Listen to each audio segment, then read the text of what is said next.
One day, while traveling north, one of the Arab tribes from Mecca met a hermit in the desert.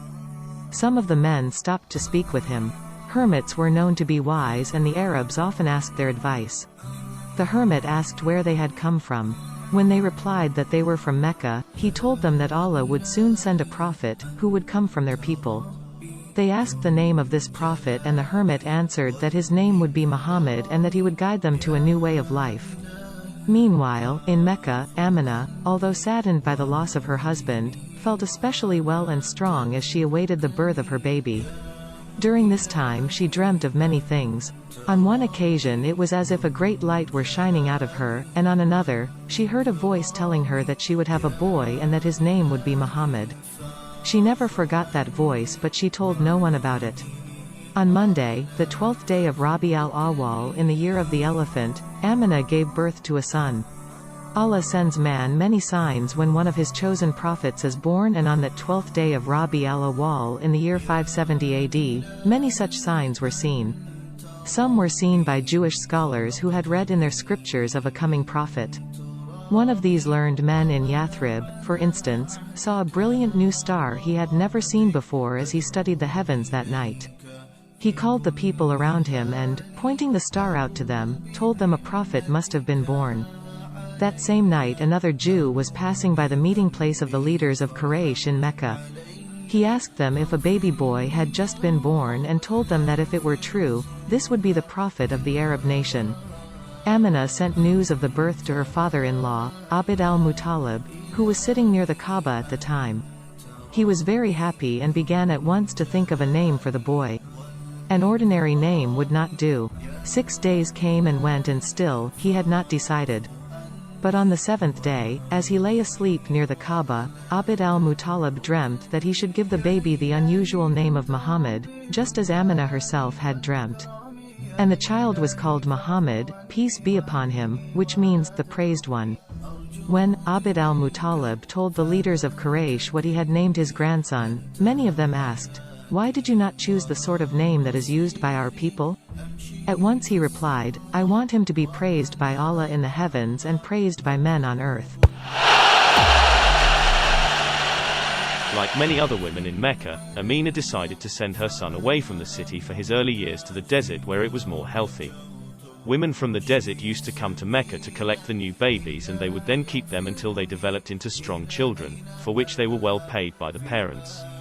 Among the women who traveled to Mecca to fetch a new baby at the time Amina's son was born, was a Bedouin woman called Halimah.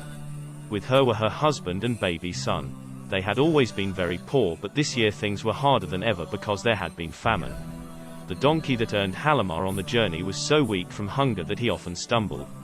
Halimah's baby son cried all the time because his mother could not feed him properly. Even their she-camel did not give them one drop of milk. Halimah did not know what to do. She thought to herself, "How can I possibly feed another baby when I haven't got enough milk even for my son?" At last, they reached Mecca. All the other women of the tribe to which Halimah belonged, the Bani Sa'd, found a child to take back with them, but not Halimah. The only baby left was Muhammad, peace be upon him. Usually, the father paid the wet nurse, but Muhammad's father was dead. So no one wanted to take him, even though he was from one of the noblest families of Quraysh. Halimah did not want to take him either, but she did not want to be the only woman to go back to her tribe without a baby to bring up. She asked her husband whether she should take Muhammad, peace be upon him, or not. He advised her to do so, adding, "Perhaps Allah will bless us because of him." They started on the return journey, and as soon as Halimah began to feed Muhammad, peace be upon him, her milk suddenly increased and she had enough for him as well as her baby son. When they were back home, everything began to change. The land became green, and the date trees, one of their main sources of food, gave lots of fruit. Even the sheep and their old she-camel began to give plenty of milk. Halimah and her husband knew that this good fortune had come because they had the new baby, Muhammad, peace be upon him, whom they had come to love as if he were their son. When Muhammad, peace be upon him, was 2 years old, Halimah took him back to his mother. She pleaded with Amina, however, to let her keep him for the life of the Prophet Muhammad, peace and blessings of Allah be upon him, 16 a little longer, and to her great joy, the mother agreed. During his time with Halimah's family in the desert, Muhammad, peace be upon him, played with her children, and together they would take the sheep out to graze. At other times, however, Halimah would often find him sitting alone. It is said that on one occasion, 2 angels came to Muhammad, peace be upon him, and washed his heart with snow. In this way, Allah made his heart pure, for he intended Muhammad, peace be upon him, to be greater than any man ever born and to become the seal of the prophets. In the name of Allah the Beneficent, the Merciful, did we not expand thy breast for thee and eased thee of thy burden which weighed down thy back, and exalted thy fame? So truly with hardship comes ease, truly with hardship comes ease. So when thou art relieved, still toil and strive to please thy Lord. Quran 94.1-8. When Halimah finally took Muhammad, peace be upon him, back to Amina, he was a healthy, strong boy.